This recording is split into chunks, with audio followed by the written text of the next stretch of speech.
What up, guys? So I'll keep this short and sweet. It's 12:56 a.m. on July 5th, so I did not release the podcast on July 4th. I'm sorry about that. I got sidetracked. If you heard any noises, that's the neighbors still setting off fireworks. But I had my sister on for episode 10. She's the first girl on. She's also the longest podcast that I've done so far. So hope you guys dig it. Enjoy.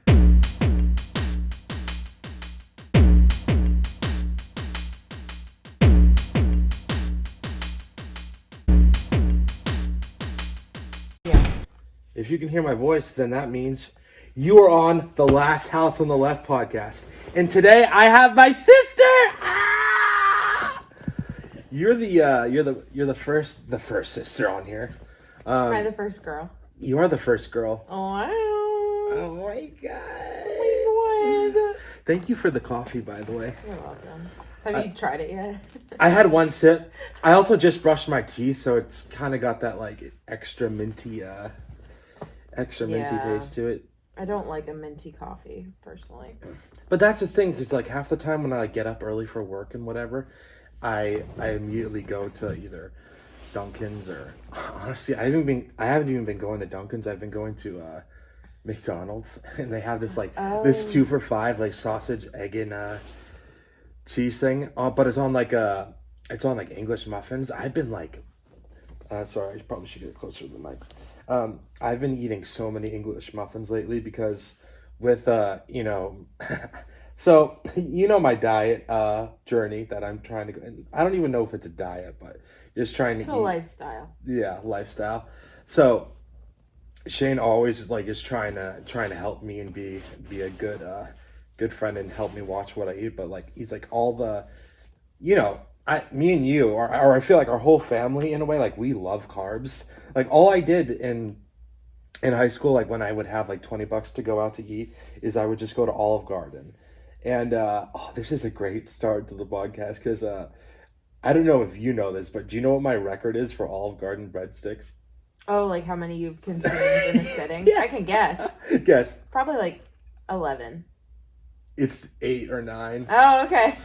Which is amazing. You think about it. If there's freaking 8, 9, 10 breadsticks, it's that's kind of almost a whole a mini loaf of bread. It's definitely a loaf of bread. And the thing is, I would do that, and then I would have 2 soups with it, and then I would have the chicken and gnocchi, and then I would have chicken marsala or whatever the entree. Yeah. But even now I'm it does slow me down, even when it gets to the pasta, because you're just there's only so much cheese one can take, It's true.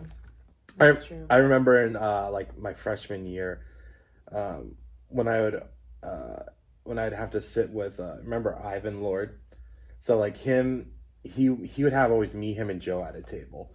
And or no, this might have even been beforehand, but I remember 8th grade or freshman. Yeah, because Ivan wasn't in school going into high school, so it must have been 8th grade. But I remember Joe Fournier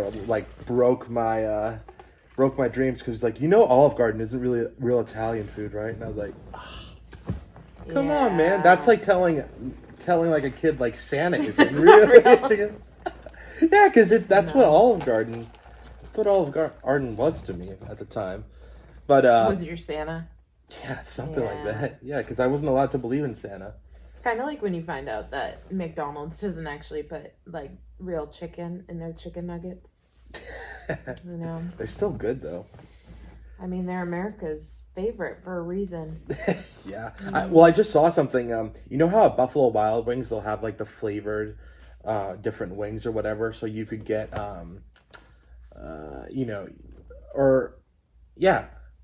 it is Buffalo Wild Wings, or there's also Wingstop. But you can get the Parmesan chicken or the teriyaki or teriyaki. Yeah. It wouldn't be a Last House on the Left podcast if I didn't slur a couple of my words or whatever every couple sentences. But Wendy's has these new nuggets, which are the exact same flavors that they have at Buffalo Wild Wings, and they have different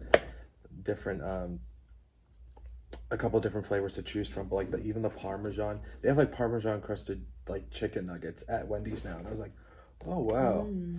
And it was so funny. So yesterday I went to the gym, and I'm about 2 weeks ago I wasn't going to the gym at all, like maybe once a week or whatever. And which also it's just hard because of work, because I'm just like I'll do like a 10-11 hour shift, be like dirty as hell, like my hands will be like all disgusting, and people don't realize how dirty I can get from FedEx and just like the trucks and whatever. But what was I talking about? Yeah, so when I go to the gym, it's like, I've already done an 11-10 hour shift, and then like I'm covered in dirt. Even like they have this special type of like hand soap that's like rough and callous, so it really gets inside the whatever the dirty pores on your hands. Even when I was doing like Blue Sky, all the dirt from the water would actually like get into my skin or whatever, and it would sit there like, and you could like wash your hands and it'd be like, dude, your hands are still dirty. It's like, no, bro, I really have to. Yeah. And that's when I really started washing my hands. I just when you were 26. No, I started Blue Sky when I was 19. Okay. But it's a little alarming. It took you 19 years. But... Yeah, well, I would say my advice is like, if your hands smell, then you should probably wash them. Well, what a great start. This is high quality content, guys. With the one and only Bethany Sontag. So yeah. But going back to the gym story, as soon as I got out of the gym, which nowadays I mainly do like biking. I bike 8 miles, which is like, I was looking up on a couple different health websites where like what's the average like calories you should burn in a workout. So it's like for someone like of my weight size, like anywhere between like 275 to like 350, 400 calories per workout would be really helpful. Obviously, because I'm like, I'm the weight of like an NFL linebacker, lineman, I should say, not a linebacker. Linebackers are usually cut. But I was leaving the gym, whatever. So, with I said this in my last podcast. Like, there were so many like times where I'll start a tangent and then I'll just like. I'll just rabbit trail off of it. That ADHD brain. Yeah, that's because of the anxiety and depression. Thank you. Oh. No, I'm kind of joking. But long story short, so when I'm at the gym, I mainly do biking, but even biking hurts with my knee because I used to just run a mile, I got up to running I did 2.5 miles like a couple months ago, but the next day my knee would like really like buckle and just be really weak and stuff. So whatever. So mainly I go and I bike at the gym now, but even then sometimes with my knee it's weird. And then I'll do like 4 or 5 different muscle group machines. But also sometimes when I go with Shane, he's like, we're going hard today. And I was like, now I'm going to be walking out of the gym like, oh. So I texted basically as soon as I got out of the gym yesterday, I immediately went to Wendy's and probably just ate all the calories. And I texted Shane, I'm like, dude, I effed up. He's like, what? I'm like, I went to Wendy's. He's like, did you get a full meal? And I was like, Baconator fries. He's like, oh. No one's perfect. Yeah, but there's just something so freaking magical. Even, not about fast food. Like obviously, like that's cool and whatever. But like specifically like breads. Even once again with like Shane, Greg, a couple of my other friends that like watch what they eat a lot. They're like, just stay away from the carbs, man. I'm like, have you seen my mom's baking, dude? Yeah. Like, come on, man. Like, she's a great baker. People need to know about Jen Sontag's baking. She can should cook. Have Mom on the podcast. Yeah, honestly. I'm gonna have Mom. I'm gonna have Dad. I'm gonna have everyone. Steph. Steph would be awesome. I should have Steph on with Mom, and then she's like, "Can we talk about like the highway?" Yeah. Or she'll be like, she probably lasts about 4 minutes and be like, "Okay, I'm done." Yeah. She's like, "Thank you, goodbye." Yeah. It's like, oh, come on, man. But I remember I sent I got really excited in Shaw's the other day because I saw the brown loaves of Cheesecake Factory bread, Oh yeah, and I was like, guys, you need to see this because those it's are like good. whenever, man, that's the thing. Like Cheesecake Factory is now my thing, but Yeah. it's definitely it just sucks because bread is just so succulent. And once again, like with mom's cooking, it's like freaking white bread, cinnamon swirl bread. You like strawberry bread, right? Yeah. She sometimes does like a whole grain type of bread too, and then even just all the other things like, oh my god, apple pie. And you're not a big apple pie fan though, right? No, if I'm gonna have dessert, I would prefer it to be like something like chocolatey. Yeah. Or like I like fruit, but I don't know. Yeah. I'm not a huge pie girl. That's for sure. I was telling my, it's funny on a random note. That's another thing that I'm trying to avoid. I always say it's funny and on a random note. I said that so many times on my last podcast with Kevin, and the one before with Rob. So I'm trying to, not have the same repeating points. I was talking with Greg too about, I'm like, how can I get better with my words and stuff on a podcast? And I was even saying like, should I like look stuff up, or is it just like happen over time? And I was surprised how in depth Greg was saying about like, because when he was doing his own podcast, his was more like with exercise and fitness and nutrition, and he had 50 episodes, and out of those 50, he only repeated a guest 4 times, so he had 44 different people on his podcast. I'm like, my list is like 25, and then I'm like once I get to like 10 or 15, I can start repeating people, right? Yeah. But yeah. I would know. Do you do the editing for your own podcast? Yeah, so Abby did the first couple ones, but now it's like it's almost not my last 4 podcasts, or this would be the last. So the last 4 podcasts, including this one, I've done with the actual mics and audio. The first one I also did with Greg, but the microphone audio that we were using at the time, like we were just holding on to mics, and we didn't have the boom arms and whatever. Obviously, I'm gonna get new boom arms soon, but like I said, this works for now. Yeah. So it's your 10th podcast. Yeah. So I feel like maybe you should do something to celebrate. That's why you're on. You're the first girl on. Yo feminism and yo feminism. Yeah.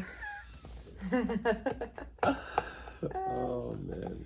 I asked because as like a dance teacher, I have to like video stuff often, and I hear my voice like on tape, and I just cringe. So I wonder if the same is for you, if you edit your own podcast. Yeah. So I do edit my my own. Abby did the first couple when I just like me and a couple of my friends just like would sit on a couch and do it. But even for the first one, my first podcast with Greg, we used mics, but we actually couldn't even use that audio. So we used the audio from Greg's camera or whatever.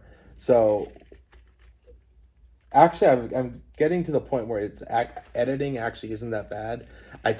Like I did mention, I was editing till almost like 3:45 last night, which is weird because like once you sit in front of the computer, like you don't realize. And like I look up, I'm like, oh, time is really flown by. Yeah. And I was like, I'm gonna get up early and do something before Bethany comes over and we do a podcast. I'm like, oh, there's no way. Once it's 3:30, and I don't stay up that late anymore.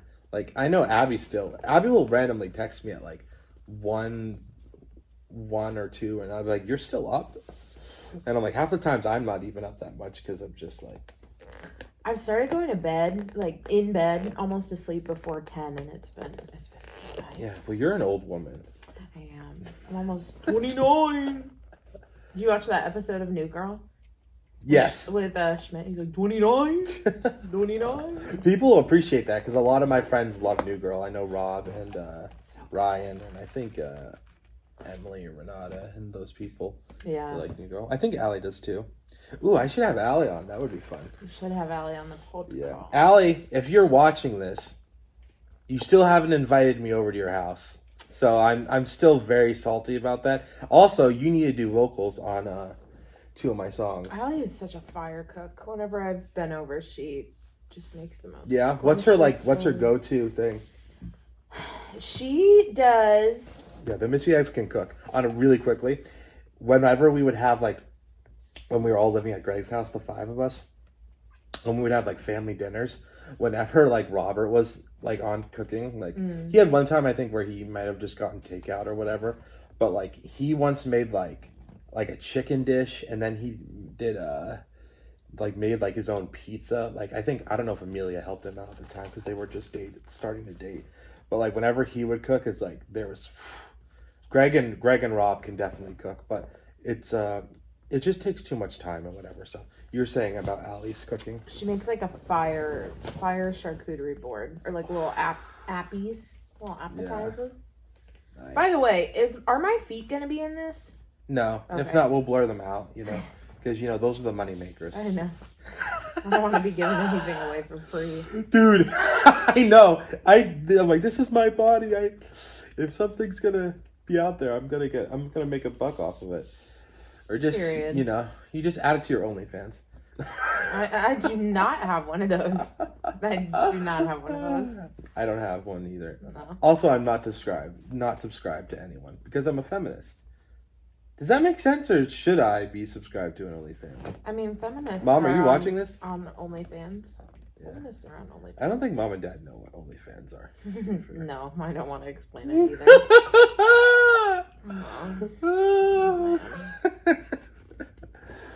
They're like, oh, is it yeah, I guess they don't even know what Patreon is, but I guess it's a similar. Our parents are not on the internet. Yeah. They do struggle to use a phone, which is fine. Dude, our dad is literally works on computers for a living, and he literally does hunt and peck. Oh, yeah. He never learned. Ready? This is my dad impression of him. Oh, I wish I had glasses on. On a random note, you should. My eyes are terrible. I almost didn't pass my DOT. Oh my god. Test. Check out the last 2 minutes at my Shane podcast. But Dad will be like this, so yeah, there. It's pretty accurate. I mean, to be fair, with Hunt and Peck, he's very he's very effective with it. But I still have that 10 thumbs typing tutor that we learned at MCA. Oh yeah, remember that? on the old the square MacBook. Yeah. Oh my god, back when desktops had a back. Yeah, them, I know. Yeah. But, no, texting Dad is like texting somebody that you're interested in, and they have no interest in responding to you, because he texted me yesterday for something. I forget what it was, and sorry about that. He uses a lot of periods and very short sentences, and it comes across. It's very punctual. It's very punctual. I wonder if I could It's very matter of fact, right? Yes.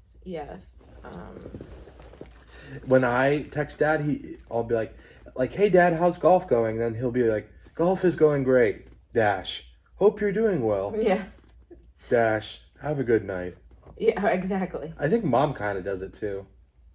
What I dislike about their texting style, and this seems to be common with older people in general, is I've noticed that they do a space and then a period and then a space and they start a new sentence. Oh, so they do word space period. Yeah. Okay, and that is weird. Yeah.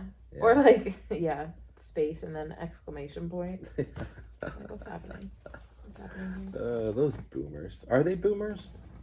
What is I think they're maybe Gen X. I think it maybe goes boomer, Gen X, millennial, Gen Z, and then I think maybe the newest one is alpha. Aren't we technically the newest one is alpha? So that was I believe so. If you're I could born be wrong. In 2020. Yeah. Because maybe after 2015. I'm not sure. Okay, because aren't we technically we're basically Gen Z? Well, actually, I'm 26, you're 29. Almost 29. Yeah. So are we kind of millennials? I Because I'm 98, you're 96, right? 5. 5. Um, Yeah, simple math. I think I am probably more millennial than Gen Z. Yeah, nobody wants to be Gen Z. But I don't know, it's hard because Abby's very Gen Z. Yeah, Abby is pretty Gen Z. Keeps on the trends. But I think I'm on the cusp. I think you're maybe on the cusp too. Yeah, that would do it. But speaking of foods and people that can cook foods, it's funny. So this podcast is just about food. Yeah, I love it. I don't think you saw my text, but I was like, I wanted to do the hot ones. Oh, I did actually, but I saw it as I was leaving the house, and then I would have had to buy chicken. So if you have me back on, sure, we'll play hot ones. If for anyone that doesn't know, that's kind of like the hot ones with what's his name, Sean. Oh my goodness, I forgot his name. Hold on. I want to say Sean McDowell, but it's not. No, Sean McDowell is like he was like a pastor youth speaker in like the 2000s. Sean Evans. Yeah. That's who it is. He is a great interviewer. Yeah, he really is. Talk about someone that has like really good interview skills. Yeah, that'd be something that I would be interested in doing. I remember when I first met like my I shouldn't say childhood hero, but when I met Lucas Woodland from Holding Absence, he was that guy that was in my Instagram post a little while ago. When I was like, I thought I would be like, would fall apart when I would like see him, like typical like Taylor Swift fanboy type of thing. But I like it was like a smaller so in America, Holding Absence is not as big because just like America's very much more like, it's still got like rock is making a comeback, even though and MGK thinks he's at the front of it, which is not. I like MGK's music; it is fire. But he said a couple like weird things where he's like, "Yeah, I'm bringing rock back or whatever. I'm a rock star." I'm like, "You definitely look like one and act like one." But when I met Lucas, I was so surprised. I was like, "Dude, what would be the chances that like I could sit down with him and interview him?" Because like I actually didn't fall apart. Just like, "Man, I love your music," and I said this like. In a way, it meant a lot to me when I said it. Looking back on it, I'm like, it sounds cringy, but your music turned all my all my trauma into triumph. I remember, and he's like, "Oh, thank you, man." And like, is he British? Yeah, or English? Or Welsh. So. Oh, he's from Ireland. No, right? Wales. Oh, Wales. I thought you said Welsh. To be fair, I didn't do a good Welsh accent. I did like a posh British accent or whatever. But that was one of the things where, like, dude, imagine if you could have like I follow. I'm sure you do too. Like any of these like big festivals that are in Europe or whatever. And once again, I don't know if I clarify. I don't know if yeah. So Holding Absence is getting they have like over 1 million listeners, a couple million listeners a month. So they're a lot bigger in Europe.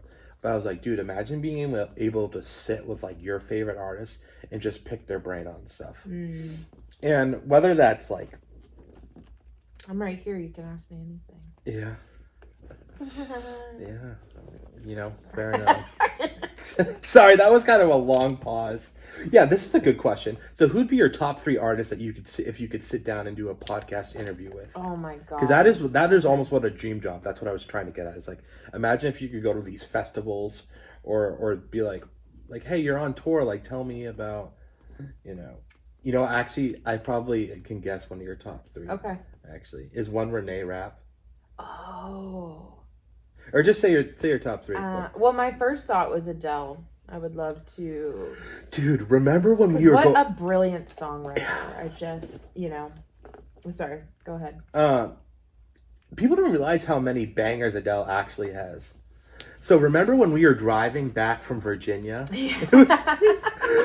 Dude, my god! That is. We should talk about that. I forgot. We should talk about that. The one of the funniest things about this too is that like we both had to like fight, like who's gonna pay for gas, whatever, because we were both broke, and it was like we took Puma down there. But I remember we were I think at that time, were you just in an Adele mood or what? Or I don't know what it was, but we were playing like all the hits, man. Like I remember like we listened to a ton of Adele. Like I think we went through a couple albums. Yeah, I think I played you like every album. But then that was a crazy trip. Yeah. Yeah. Ben and I spent like, so we road trip. I think this was about for Ariel's a year wedding, ago. Right? No. This was for Mariah. Oh yeah, the FBI thing. Okay. Yeah. Are we allowed to say that? I don't know. Yeah. No, it's funny. In line, I was wearing the FBI shirt, which sucks because like I love that shirt, but it's like shrinking on me. I have to get everything as 3XL now when I'm really a double XL. But I was in line in Market Basket, and this woman's like, whoa. And then she just like said that one of the baggers was like, oh, hey, how's it going? And she's like, can I trust you? You got an FBI shirt on. And I was like, yes. I'm like, it's not mine. I'm not the, I think what question she was, is that? I don't know. She was like a little bit older, so I think she was just trying to be funny or whatever. But yeah, Ben and I drove down to Virginia, I think with maybe our parents. Were they on the way there? I don't know.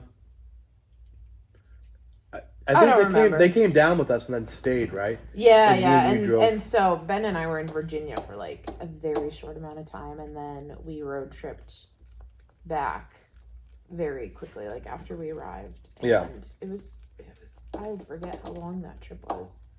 It must have been at least like, 10, 11 hours. I think it was like 15 hours.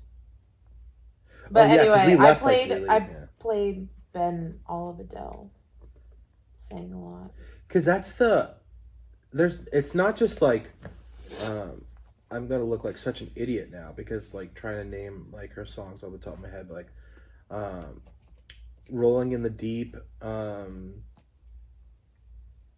geez, I'm going to look like an idiot. Help me out so I don't look. So I'm not. Are you talking about like her more popular? Yeah, because there's like, I remember there was like 7 or 8 songs. I'm like, each one of these are incredible. Obviously, she has other good. Oh, you know why? Maybe it's because her last album came out at that time. Yeah. What was it called? 30? Yeah. Yeah. What an incredible album. I think my favorite song by her is "Water Under the Bridge." I don't know if that's is that what it's called? That's not from the album 30, but yeah, that's a song. I think one of the best songs she's ever written is from her album 30, and it's called "To Be Loved." Oh yeah, I remember that one. You're like, I'm gonna cry to this. I do. Put on Adele when I need to cry. Cool. So Adele would be like your first person to... I think, yes. So I think Adele would be number 1.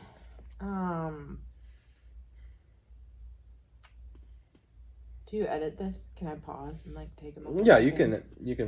I edited it out.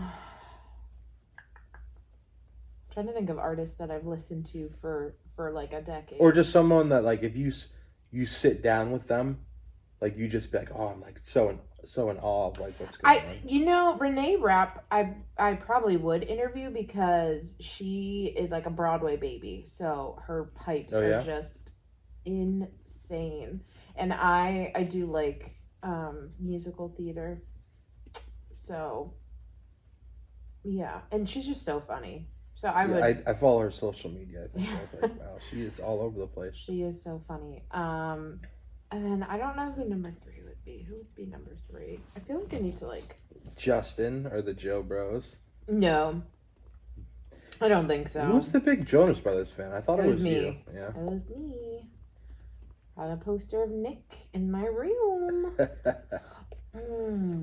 Oh, you know what? I would probably check your Spotify. Or are you? No, Apple I'm on. Music? No, I switched to Spotify. Good for you. Yeah, it was a really good, good choice. Yeah. Okay. Well, now there's so many. I really love Maggie Rogers. I love Noah Kahan. Yeah. I could interview Taylor Swift just because, again, I think she is a brilliant songwriter. And I like the way that her brain works. She's definitely, I don't think in my like top 3 artists, but I respect her very much and what she's done for herself and her career and women, you know? Yeah. And it's funny, I can't, like, honestly, at times, I can't stand you Swifties sometimes. You guys are like, there's way too many of you. You're all very loud and very opinionated. But I There are can't some hardcore. I can't deny like her talent, and Yeah. I think that her the way she presents herself is just very cool. Like it's on a random note. I kind of disagree with this because obviously like she's more, she's not. One of her criticisms is like, oh, she's still like singing like love songs like she's 17 or 18 and I think she's like early 30s now. But I was like, I don't think that's like a good way to judge her on that because whenever I see like Taylor like interacting with her fans and whatever, and I cannot stand like the her and Travis Kelce stuff. I just can't do it. The NFL covers it way too much and whatever. But I'm like, she's an amazing like when she's with her fans, like you see all these like I see so many fan in her interactions that she does, and she's just so sweet and so kind and very down to earth, never being like. And when you're that big, like your fans are like unbearable because like they're screaming, they're like jostling to like get a touch or like the best seat or view of her. But she's always seemed like she's handled it pretty well. I think that it would probably be very difficult to be an artist nowadays just based off of the way that fan bases are. And we always see like issues that artists are having with like security and stuff at these big music festivals. But to her credit, I think if you were to sit and look at all of the songs on her most recent album, The Tortured Poets Department, that is a sick album name. It is, but it's not just it's, I mean, on a surface level it is very like love songs, but if you sit down and you look at the lyrics, like this is brilliantly written. I kind of want to play you a song when we're done here. Okay, do it. Yeah.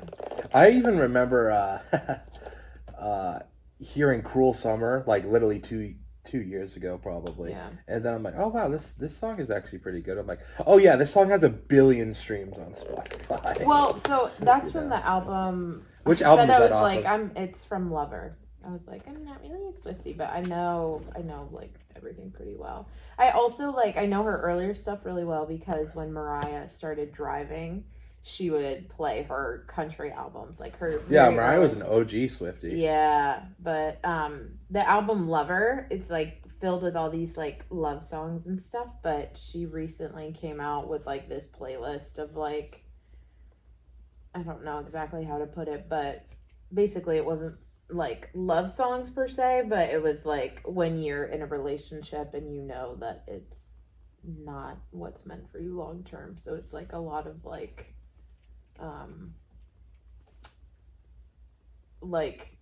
convincing yourself essentially to stay in a relationship where you know it's not for you. And in a funny way, Holding Absence has a song called "Die Alone in Your Lover's Arms," which is a very cool what a thought. title. Yeah, and I heard this guy, when some of his songs, like he'll get the song title and then he'll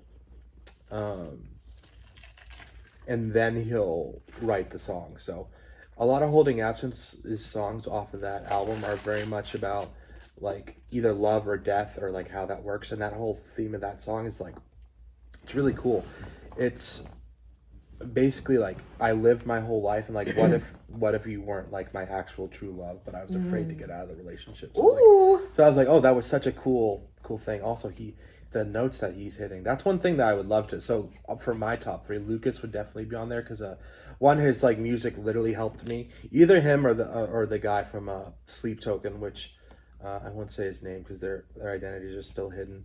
I'll show you. Did you ever see what they looked like? Do you see the concert video footage? Yes. They look very like pagan or whatever, but all their songs are actually about, because they'll have songs where they'll have like death metal or not death metal, but some type of the casual music fan would be like, if you hear any of these, like it's obviously metal, but then like the next song will be jazz piano, and the next one will have like pop and trap beats. And then one other thing I really wanted to touch on Taylor Swift is that I don't like I see, obviously there's a huge problem with I think like Christian YouTubers just being like, all your YouTube channel is just like you call out the latest heresy. And a lot of like randomly a couple times like Taylor Swift's had some like things where like she dresses up as like obviously like her shows are so like theatrical. I feel like now just from being an outsider, like she has a couple songs where like she talks about like a witch hunt, so she's got like all these people around her, and like some of these Christian YouTubers are like Taylor Swift's like and there will always be like Christian outliers that will be like they could look at like Ben Carson and be like he's not a real man of God like as a politician and all this stuff, but Taylor Swift is getting a lot of heat from the Christian community about like not really being a good role model to women, and I get it, but at the same time, I'm to women, or not to women, but to like younger kids. They're like, you're a bad influence, like because she just has more mature music now. I always thought it was like really funny. What's the album before Dead Poets Society? What's it called? Oh my gosh. It has like I think of the song like it's got like the song Vigilante shit. Oh, Midnights. Yeah. Midnights, yeah. That's when I realized that I'm like I was actually surprised by her songwriting. Where what's the other huge song off there? Anti-Hero? Yes. Yeah. So I think just some of the lyrics, even like my. I don't want to start. The only way I can like remember the lyrics is if I start singing it, but it's like.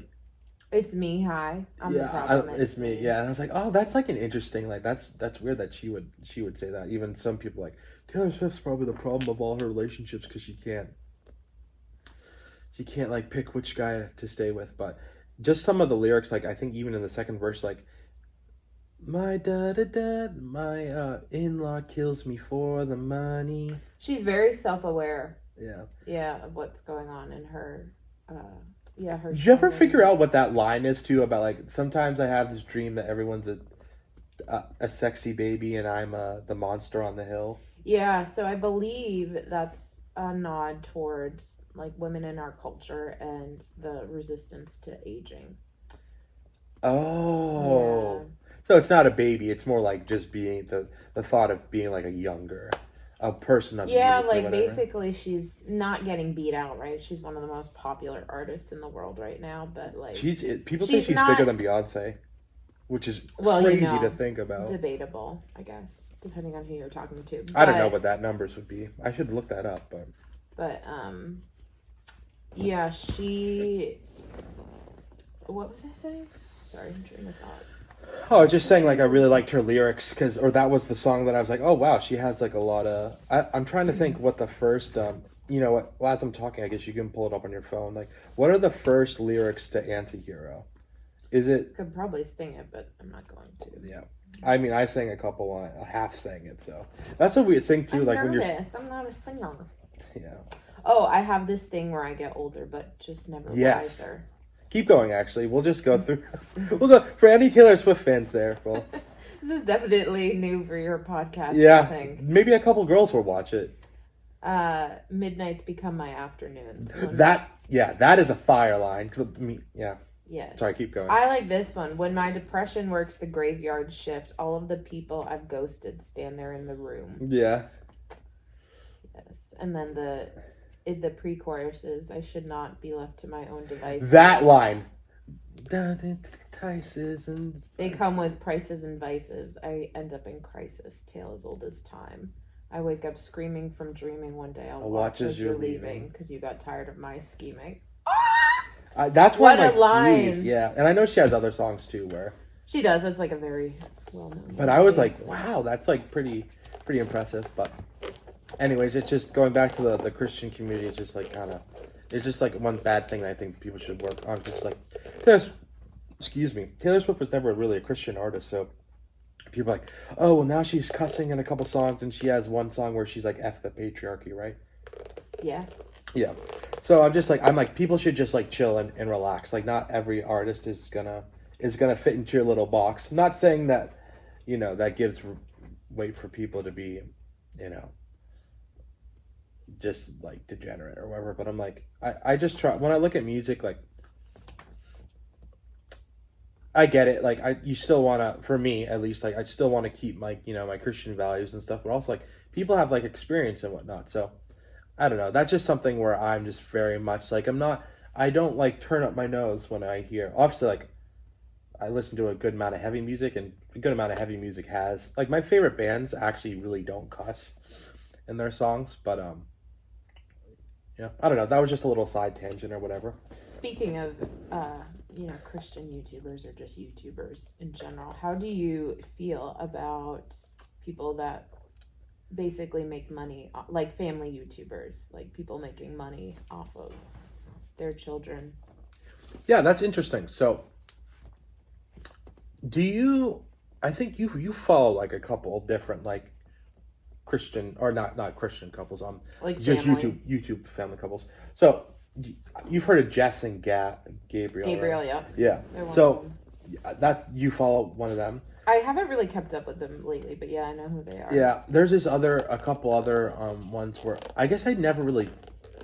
Once in a while, like I'll see comments where like you're just making stuff out of your kids, like content out of your kids. Yeah, so like the LeBrant family.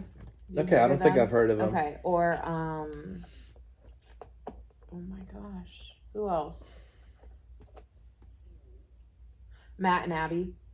Yes, I know Matt and Abby really well. So I saw it. So to be honest, I actually like most of their stuff. I think it's like really, really cool and whatever. But I saw like this other YouTuber commenting on like the title was like, "Is this the worst dad on YouTube or whatever?" And I'm like, "Oh my god, 46-minute video breaking this down." Like I'm sure. I don't like to hop on those sort of trains because as a viewer, I have looked at some of their content and. What do you think? What do you think? Tell me. It's so hard because you're seeing like an hour of their life. I don't actually listen to their podcast, so most of the clips that I see of them are from like TikTok. Oh, because they had a YouTube channel and then they did a podcast. Yes, I think it's called the Unplanned Podcast. But yeah, I think they ascribe to some pretty like traditional conservative roles in their relationship, and that works for some people, but not personally my style. And I think they're both very young too. They're in their early 20s, I think, especially maybe I think his name is Matt. Yeah, Matt's the husband. I think he has a lot of growing to do. Like just like controlling and stuff? Or just putting someone in a box? I think maybe he's just like a little bit ignorant and maybe self-absorbed, but I don't want to like. Again, I don't know these people. Yeah, I'm we don't just have to basing get off my deep into it or whatever. My perception. Yeah. It's just interesting to me though. Yeah, it is kind of like, say, would you feel comfortable if different time our parents were like filming us to make a living? How would you feel about that? Yeah, it is. Yeah, because it's like. Yeah, that's what's so weird about today's day and age. I saw a video, another reaction video of this conservative voice named Brett Cooper, like was reacting to someone that like filmed. I'm sure, you know Alex Cooper from Call Daddy. Oh yes, she got married. Love right? Alex Cooper. Yes. So someone basically went to her. She was an influencer that was invited to Alex Cooper's wedding, vlogged it. And put out like the video, like they went to the wedding, then edited it and put it up the next day or whatever, and like the Coopers didn't, or what's her last name now? Yeah, well, I'm not sure. Well, she probably keeps her last name because feminism. So, That's anyways, feminism. But continue. I just thought I'd get a little not a fist pump, I think. Anyway, so she uploaded this and yeah, and it was just like basically she put like they had this incredibly beautiful wedding and they they probably spent like thousands of dollars on photography and all that stuff, and then like an influencer comes out and like puts out right, like, they're like the monetizing vlogs the wedding, yeah, and they took like a picture, like even like they put up something on their social media where it says like no phones, like let's be present, and they like took a photo of it, yeah, and just like all this stuff was crazy. So they ended up taking down the post, but it was one of this like I think to be fair, I think the influencer was did take stuff down and whatever, but they did like an apology video, and it was just like very narcissistic and be like, I don't know why like you guys like thought like I didn't care. Like I love the Alex and her husband and all this stuff. So Yeah. it's just funny. But yeah, I don't know if mom and dad be filming us, because that would be kind of weird, right? Yeah, I would personally be really not cool with that. I just think like, speaking of like the unplanned podcast, just on a random note, like, and I listened to this podcast called The Basement with Tim Ross, which is like, they call themselves, they're not a Christian podcast, but they're basically like, they basically are. But Tim, like, I'm sorry. Tim Ross is a guy that has, they basically like talk about all the gray areas of faith and life, and just like they have people like just sit on the couch and talk about whatever. So they talk a lot about like whether it's like, just once again, all the things that are never talked about on, you know, on a pulpit or stage. And that's why Tim Ross used to get a lot of flack, because he was known as like the cussing pastor, because he once, I think I showed you a video, he had like one of his friends who was a sex therapist on, Yeah. and they were talking about just like how at times like Christian men, like they'll get in a marriage and then they'll suddenly just become really overbearing to the wife. And I remember there's something about like spousal abuse, and they're talking about this or whatever, and Tim Ross goes, yeah, that's, and then he says, you know, he says effed up or whatever, and I think they didn't bleep it, but they like took out the audio, and then he got so much flack because like he was like a pastor and all this stuff, and he's known as a cussing pastor, and it was this whole thing. I'm trying to think of where I was going with that, but it was just like, that's a podcast where it's like, oh, you hear, like you get to see a whole nother side of faith that's like not really ever addressed or talked about. So yeah. Even with the unplanned podcast, like I remember one time like she was talking about postpartum depression, Yeah. which like I had honestly, a very important topic. Yeah. Something I have no idea. Like I think about a couple of my friends like that have kids now, and I was like, oh, I'd never even, I mean, I'm wicked close with Nicole and Vitor, even though I don't see them a lot. So I guess I've never checked in with that. Obviously, it might not be my place too, because I'm not the husband or whatever. But I'm sometimes like, do you have to talk about that like on a podcast? Because I remember they had like Matt and Abby had this like back and forth about it, where I was like, you don't have to put everything out on social media. Yeah, I see where you're coming from, but also something like postpartum depression is something that hasn't necessarily been culturally deemed as appropriate to talk about. So I think now that women are finally talking about it, it's all the more important. And I think it's really important to have spaces where you can literally hold space for people to be able to talk about things that are really difficult. Yeah, and that's what's so funny. That's like, hold space, hold attention. That's like all what they talk about at Tim Ross in the Basement. Yes. But I was just saying, for that certain clip that I saw with Matt and Abby, like Matt was like telling Abby like how she felt, and like, oh, she was going through this and that. I was like, huh, it's whatever. Right. So, yes. Yeah. Yeah. Moving on from that, so back to the so I would definitely interview Lucas from Holding Absence, because he's just amazing. He's my man crush. One of the huge, they opened up with this song called Celebration Song, which is like, obviously like I've always listened, like, you know, listening to like rock, emo, metal and all that stuff, like there's a lot of like existential stuff that like people talk about, but even with like, you know, how the ton of struggle I've had lately with mental health and just like purpose, all that stuff. I remember in COVID, which I got through COVID. I know for some people, COVID was really tough for them. I got through COVID, especially with just through God, and you know, I was still working, so I had it a little bit better than other people. But I remember hearing their this song, Celebration Song, which has this huge like swell, and then the first line that I hear on this album is "I'm Alive," which at the time was something I was not. I'm like, I need to hear that, because you know, I was not really feeling that at the time. So that was something I would love to talk about with Lucas from Holding Absence. And then I guess the second guy I would put is the lead singer for Sleep Token, which I know his name, but I'll be respectful and not say his name, because there's this really funny you ever go on Reddit? Yeah, sometimes. So I think subreddits are cool to just check out if you ever have like it's a good tool to have. Not like it's a tool, but it's a good thing. So I heard this thing randomly about Sleep Token's music, where someone was like, "I love Sleep Token because I can just go sit on my bed, stare at the fan, feeling like a worthless piece of shit, and think about the world." And it's like, that's funny. Or I That's don't why think music is so powerful. yeah, that's what's so weird. Like me being like a dance artist, and then you. Hey, you being had violin.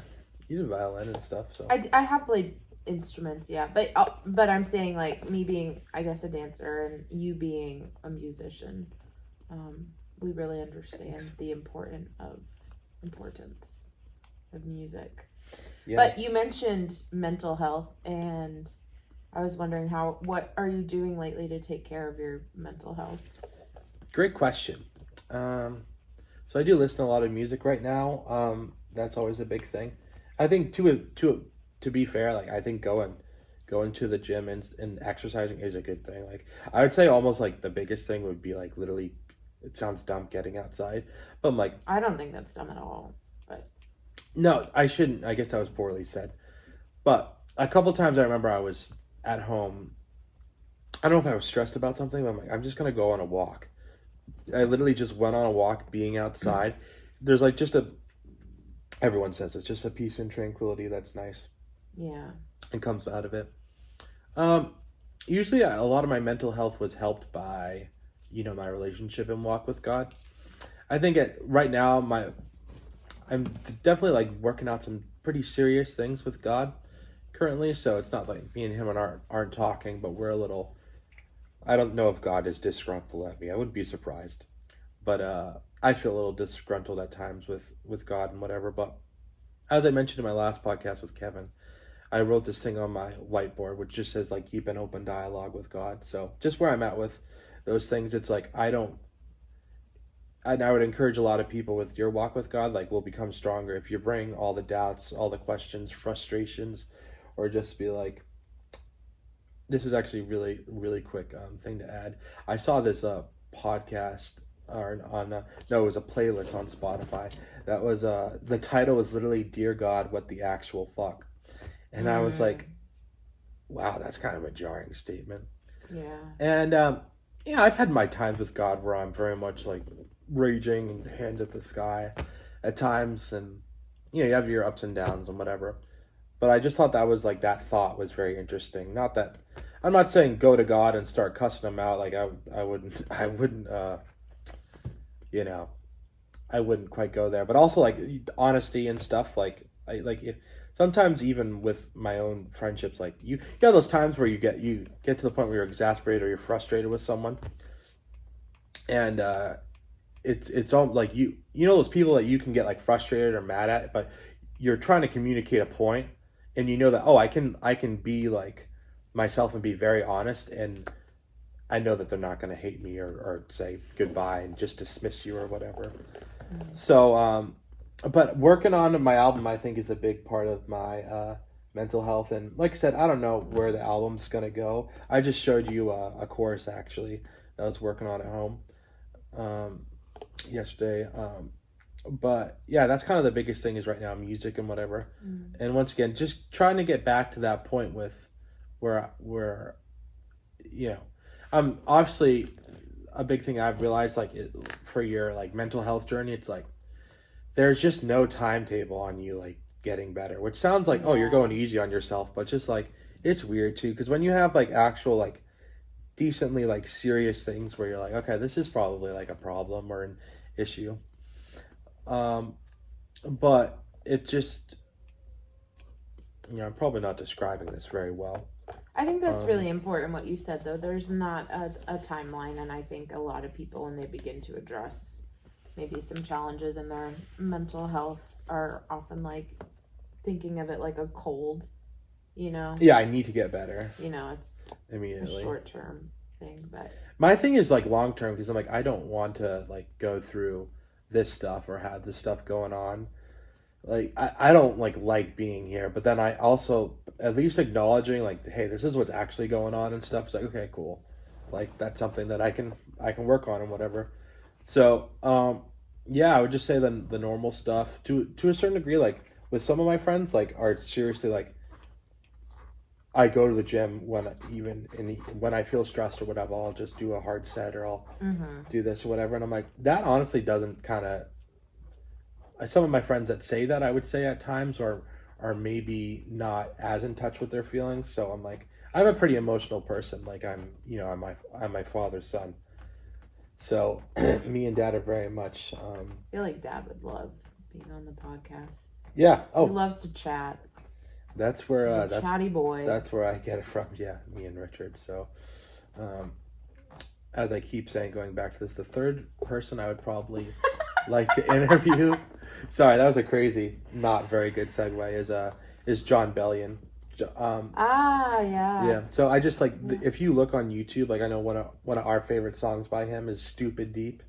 Stupid Deep, and then that piano part. Like seeing him in the studio, like if you look up like the behind the Make It Stupid Deep, like he's sitting in the studio, he's got a couple of his like friends around, and then he gets like a melody, and then like he goes onto the piano, and then he'll go onto a keyboard and like make the beat, and then like he'll grab his bass player friend and he'll be like, hey, play this, and so he has this other song called Guillotine. I don't know if you've heard of it. Yes, Guillotine. Yeah. So he's writing the piano, and this is like fantastic, Bep. And so he's saying like gibberish to get like when you have a melody. Sometimes it'll be like da da da da da, and you won't have like actual words. But he's like playing on the piano. He's like, I was looking up the lyrics just now. No, that's fine. And he was an incredible, really good lyricist, by the way, John Bellion.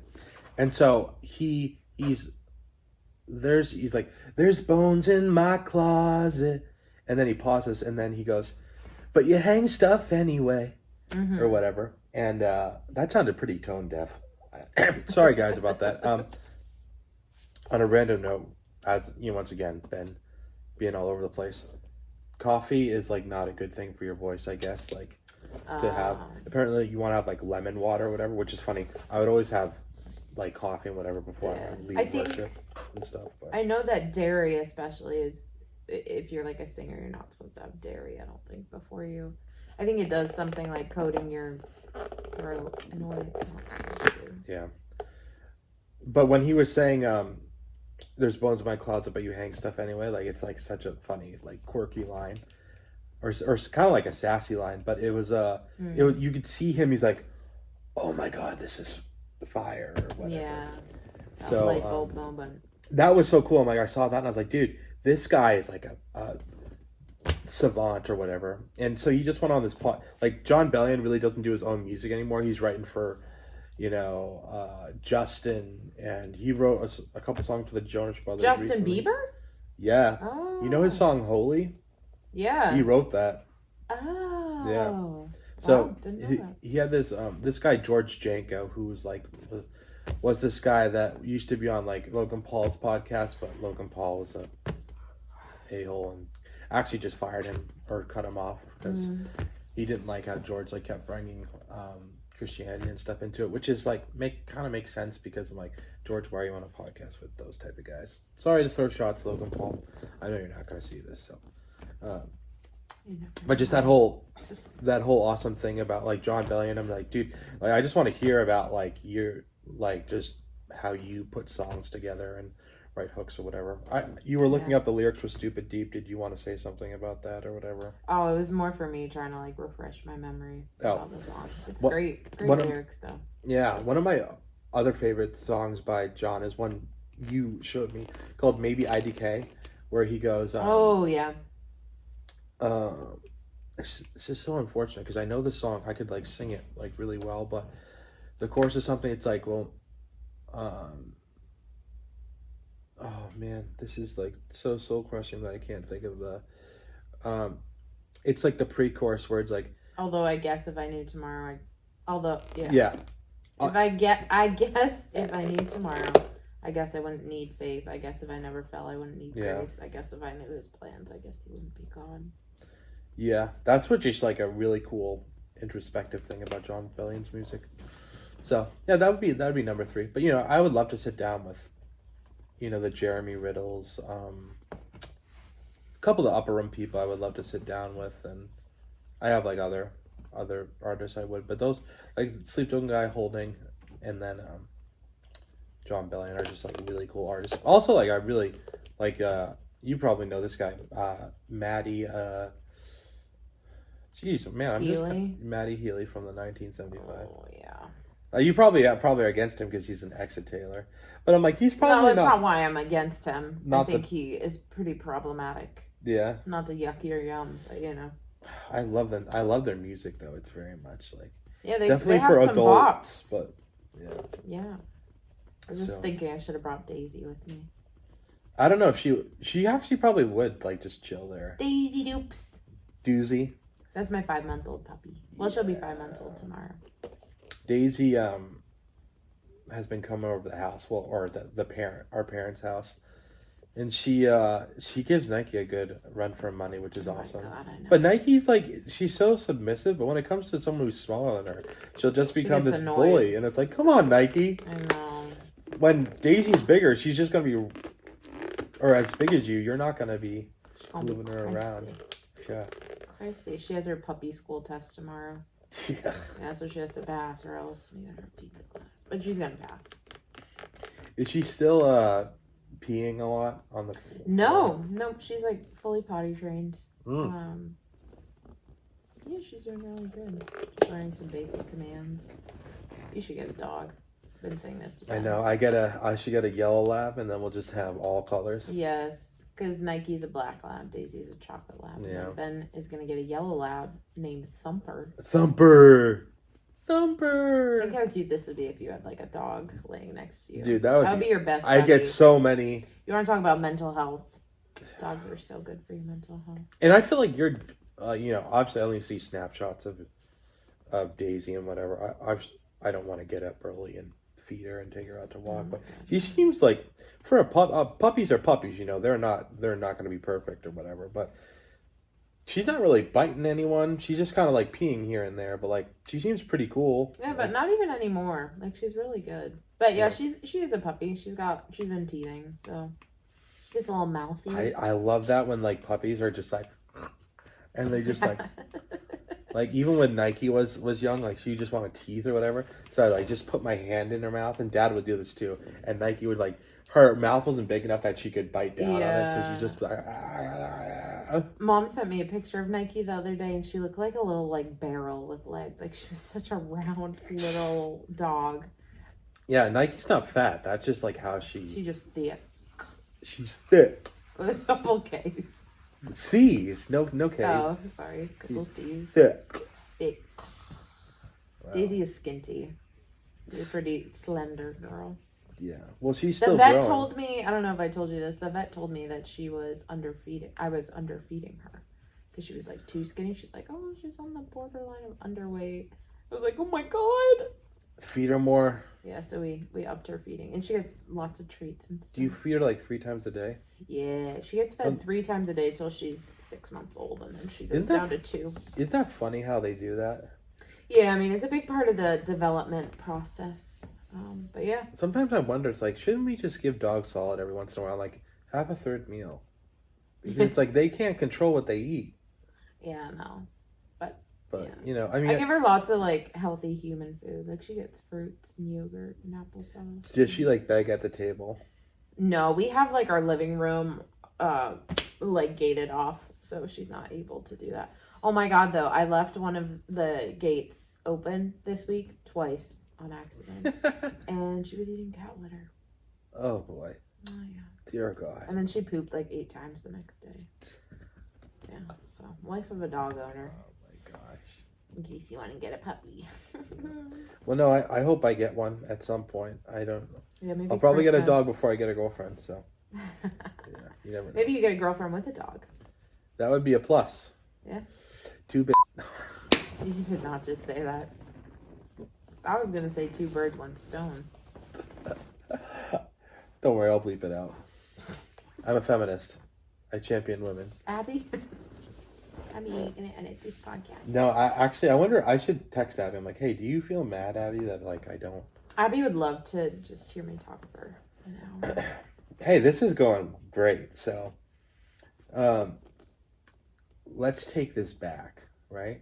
What was it like having me as a brother? Having you as Tell a it brother? all. All right.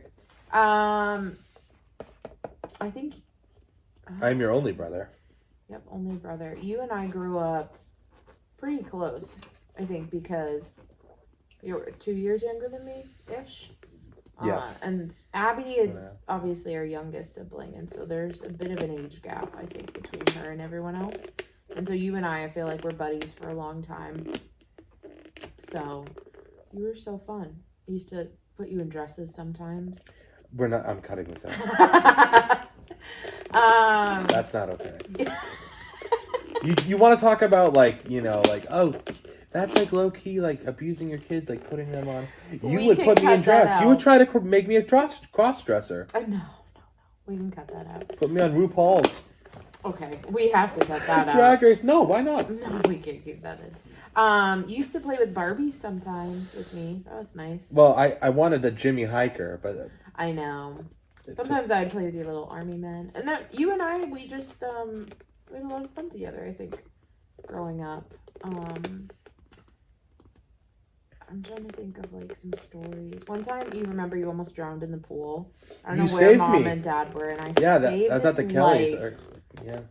Because there was an in-ground pool which had one of those slopes. Yeah, it dropped off to like. That dropped off. We were like, Ben, don't go in the deep end. And all of a sudden, he's like a little dog. I'm doing the doggy paddle. Yeah. And I saved you. Oh, do you remember that time we were at, you were like 4 years old. It was like a birthday party at Chuck E. Cheese, and you were terrified. Oh, that was scarring. Of Chuck E. Cheese. And so. Traumatic. I swear to God that this Chuck E. Cheese mouse thing was following us. We were at some kid's birthday party. And so Ben and I went in this ball pit, and you know, like those old school places, you go in the ball pit, and then there's like these tubes and stairs, and they go up kind of high. Kind of like a McDonald's, like. Like a play place. And we went all the way up to the top, and we looked down because we were trying to get away from Chuck E. Cheese. And like I said, I swear he was following us around. And so we get in there. Chuck E. Cheese is in the friggin' ball pit, and you were at the top looking down, and you were like screamed bloody murder. Yeah. And you would not come down. Yeah, because I thought like he was coming to get me. I know. I was pretty young, right? Yeah. Were you 4 scared? Or 5. No. I had to carry you out. Oh my God. Yeah. So that's what you were like as a youngin'. Yeah. As a teenager. Yeah, we went to high school together. You were two grades above me. Yeah. That's probably annoying in high school, honestly. I don't know. You might cut this story out, but one time, obviously, because we lived in the same household, I went to go take a shower, and I open up the shower curtain, and there's just these streaks of brown on the wall. And I'm like, what the hell is this stuff? And I'm like, I know it's not poop. Because it smells good. No. It did not smell good. Yeah, it did. No, it did not. And so I go out, and I'm like, there's this brown stuff on the wall. And my mom comes in, and she looks at it. And we're like, what is this? And then Ben comes out into the living room, and we're like, do you know why there is this brown stuff on the shower wall? And Ben goes, oh, yeah, I was eating Snickers in the shower. Milky Way, yeah. Ben used to eat candy in the shower. I used to have bagels in the shower. Are you serious? I would keep my back to it. I wouldn't get the bagel wet. But your hands all wet. Like, I understand maybe if you were taking a bath and you wanted some snacks, but... The thing was really happening is like, oh, I got a shower and I'm eating. So I'll just do 2 at once. Kill 2 birds with 1 stone. There you go. Oh, so that's like Ben in a snapshot. Well, what was it like growing up with me? It was interesting. That's for sure. At times, like, no, it was fine. It was always interesting because Mariah would always try to convince you that you were not part of the family because you have blonde hair and blue eyes, and we're all brown hair, brown eyes. Yeah. Poopy eyes, as my mom says, which is, jeez, Jen. Yeah, Mariah would try to convince me I was adopted. And I would cry and cry and cry. Like, I know I don't belong. You and Mariah, you used to have some cat fights, I remember. Yes. That classic. I remember, like, you took my top. Oh my God. Does Mariah Mariah watch this podcast? I doubt it. Oh my, so Mariah lives in California, and before that she was in Florida, and I have visited her in her various states pretty frequently. Yeah. And this girl posts on Instagram wearing my shirt right after I left, seeing her. She took my shirt out of my suitcase and then posted a picture of her wearing it on Instagram. With love, you bitch. Oh man, I even remember. Do you remember when Mom had the flip phone, the oh maroon my gosh, flip phone? Yeah. And then it's like, I'm like, Mom, why do you have this? Why does your screen say Raya loves you? And I remember Mom was like, well, it was a time where Mariah was not behaving. I don't know how she said it. Mariah was like decently of age. Yeah. This was during Mariah's Quiznos era. Oh, that was a long time. Yeah. Yeah. And so she had pissed Mom off or done. I'll have to ask Mariah whenever I get her on. But she really upset Mom. She either borrowed some money or I forget what the situation was. But she went onto Mom's phone and put the screensaver Raya loves you. And obviously this was 10, 15 years ago. So Mom definitely didn't know how to use her phone. So she couldn't take it off. Yes. And then she's like, that's a lovely reminder of your sister. Oh my goodness. What's your favorite trip that you and I have been on together? Favorite trip? What did you think about when we went to Disney World? Which time? Bro, the time when we went with the Jacobys. Shout out to you, Jacoby girls. You are also... well, I guess the whole Jacoby family, I should say. But those, Audrey and Jesse, those are sisters... I have 4 sisters, so sisters 5 and 6. Yeah. I was wondering, should I have each of them on separately, or would it be better if I had both of them on? I think you should have them on separately. Yeah? Yeah. I don't know. I think it would also be... you could probably zoom in Jessie. Yeah. Right? She also... I have to go. I have to go see her. Yeah. The thing is that a little her globetrotter. Her, Emily, and Mariah were all hanging out. Do you see that? Yeah, I did. I miss Emily too. What she seems to be doing. Should have Emily on the podcast. Emily would be so funny, I feel like. I feel like Emily has a lot of embarrassing stories about me. Oh, yeah. I don't know. She's like, oh, Benjamin. I don't know. There's just so many times I remember just with... Low-key, Emily Curry is wicked funny. I say Emily Curry because I know a couple of Emily's. Is so funny. But no one's gonna know who we're talking about, but no, people know. But yeah, that girl, she is a ginger stallion. I have to text her now and let her know that we were talking about her. But yeah, just good times and stuff. But Disney was your favorite trip. Yeah, I almost want to... I'm trying to think, our family didn't go on, a ton of trips when we were younger. But, to be honest, when we went to Key West, that was, not the best. Oh, yeah. Not the best trip. That was a time. Do you remember when I got because Dad was driving... erratically, to say the least. Oh my god. He just has this weird thing where he'll just be like, I understand driving the stop and go when you're in your when it's just you in the car, because it's just you in the car, so you don't, sometimes you'll drive a little bit differently if you have other people, right? I feel like now, even especially after the accident and stuff, I drive and I drive for FedEx, so I'm used to people going around me or whatever. But I remember, and we were driving a nice, I think it was was it an Escalade? I remember it was a decently nice car. This was a couple. Yeah, some rental. Was this after COVID? Ones. Yeah. Yeah, it was a big bus because we fit all 6 of us in it pretty comfortably. Yeah. And I remember one time Dad was being so much against it, or he was just, we were so against his driving. Well, our dad grew up in Massachusetts, and Massachusetts drivers have a reputation for a reason. Right. Assholes. And he fulfills that quota. And so oh my gosh. It's not that he's a bad driver, but he gets in these things where he's like... He does not like people riding on his bumper. Well, at times, like, that's what I hear that you're known for. And he's like, but you got to give them space. What I'm known for? That's what... Yeah. I'm a good driver. Yeah. I think... I'm just saying, like... Yeah. Yeah. So, anyways, that also on that Key West trip, do you remember that I got... remember when we got in the argument, like... Because you and Mariah were fighting, and then we wanted to play mini golf, like, again, like, the whole family, and you and Mariah just weren't about it. Yeah. And we had that, like, whole fight about it, I guess. And then that trip also as well, do you remember when we got the nachos, and I was... Did you get food poisoning? No, I threw up, though.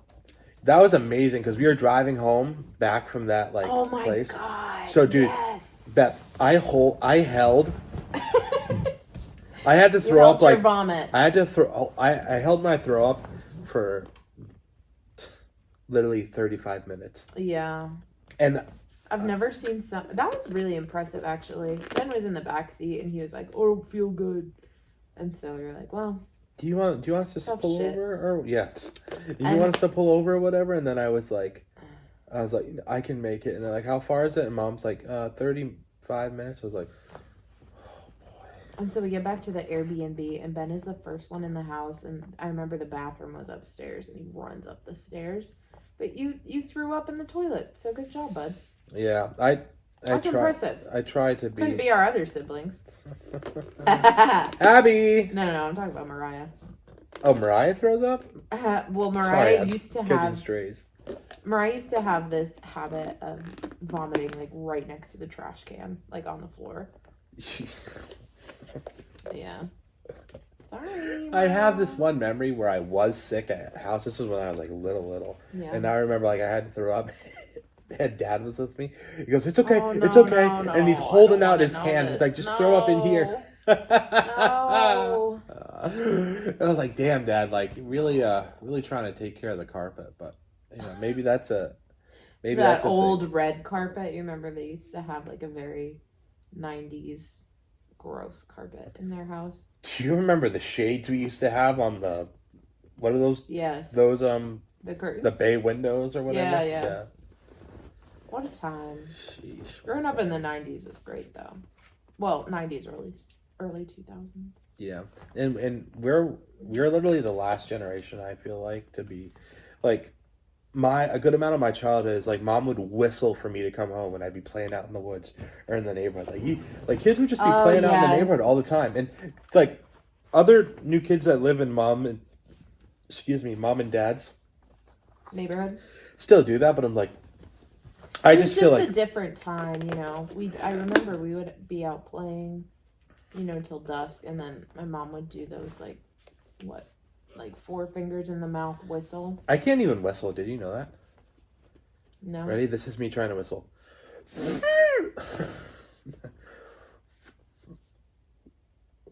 This is embarrassing. Yeah, jeez, I'm gonna edit that out. I'm editing that out. That was Can you whistle? Yeah, hold on. Good.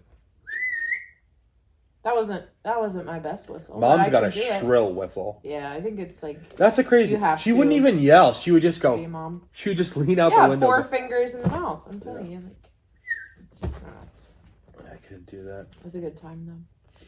Yeah, but that was one of the things where like you'll never hear that from kids anymore. Yeah, I am so glad that I grew up without screens. You know, I am too. Most kids will ever experience that going forward. It's funny because, like, when we used to go to, like, Cape Ann and stuff, I also feel like we have much better memories that I could think of, but I'm just having a lot of brain farts today, specifically with you. But I even remember when we had, like, Cape Ann, and oh my gosh, Cape Ann! Why did I bring up Cape Ann? Whistling. Yeah. Screens. Oh yeah. So when we used to go to Cape Ann, like the last couple of years, I wouldn't even bring my phone. And that's when I was like using my phone a good amount. I didn't get a phone till I think freshman year, and it was a flip phone. I didn't get like I didn't get a phone till I started driving, which was like 17, 18. Yeah. I don't know. If I have kids, like, I don't know what my rule's going to be on that. Yeah. There's a couple things that are like I'm up for debate. Like, will I take him to a Christian school, or will I give him a phone? Or You should do like a Bachelor episode. Yeah. Yeah. I don't know. And what, like, maybe what I interview you. We can take Yeah. applications for a girlfriend for Ben. Yep. That's what I'm calling a third wheeling. So I'm gonna have like a couple. Or we just invite a couple girls over and then. Oh boy, I can't do that. Kind of. It's like live Tinder. A couple, no, yeah. Not that mean, but you know. Oh my God, some of my friends, I can see Greg and Shane and Robert and Nate all laughing at me through the screen. We can have a live audience. Yeah. Well, you just need to know what type I know. I don't have a type when it comes to women. So okay. I'm just saying we're talking about The Bachelor. Do I? Oh yeah, maybe I did. We'll keep that for another day. Hey, before we wrap up, I was just wondering if you wanted to talk about how you got into the field that you're in now with like dance and because you have a minor in psychology or I was like a double major. Or double major. Yeah. Wow. Yeah. And just like your whole thoughts on that because each one of us kids in the Sontag family has their own niche. Like my thing used to be sports. Now it is decently kind of music now because I'm getting some good traction. And Abby's thing is photography, and Mariah's thing is being a badass. I was gonna say being an alpha male. Oh my God! No, stop. No, that was so funny. But no, her thing's like CrossFit and stuff, and yours was always kind of the arts. And I even remember when we were younger, I would just be like, yeah, dance isn't a sport, which I think it's still more of an art that you can sweat at. But yeah, tell me about that, and then so people know. Yeah, so my mom put me in like a creative movement class at the YMCA when I was like 4. And my poor mom did not know what she was getting herself into because I just fell in love with dance. And then I did it for most of my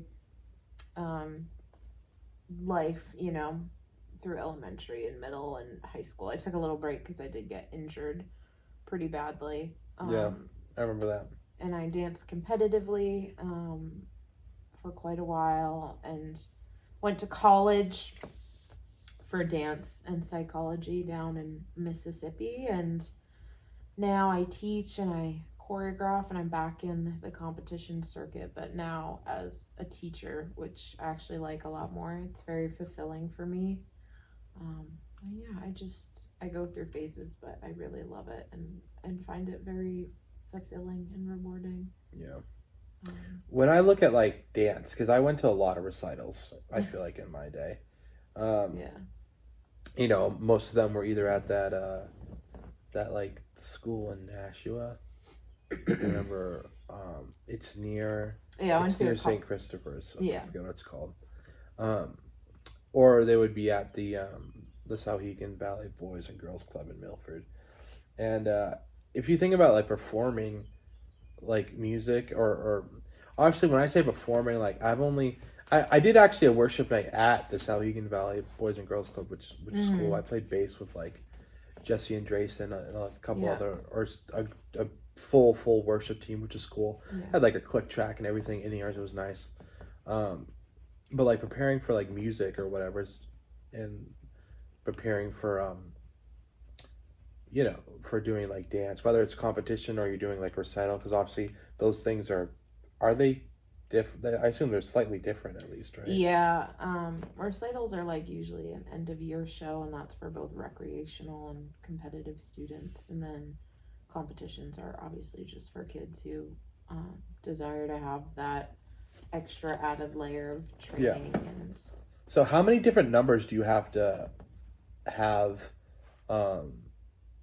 like memorized and fully down as a dancer? Yeah. It just kind of depends on your level of commitment. What was it like for you when you were in your heyday?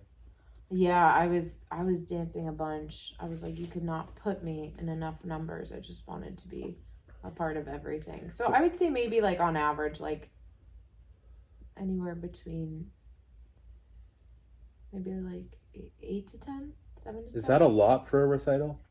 Yeah, I think. How many numbers are in a recital? I would say like 40 or 50, right? Like No, not quite really? that long. I would say maybe like 35 would be an average. Because there's different Every dance studio companies is that were different. at or that go to these recitals, right?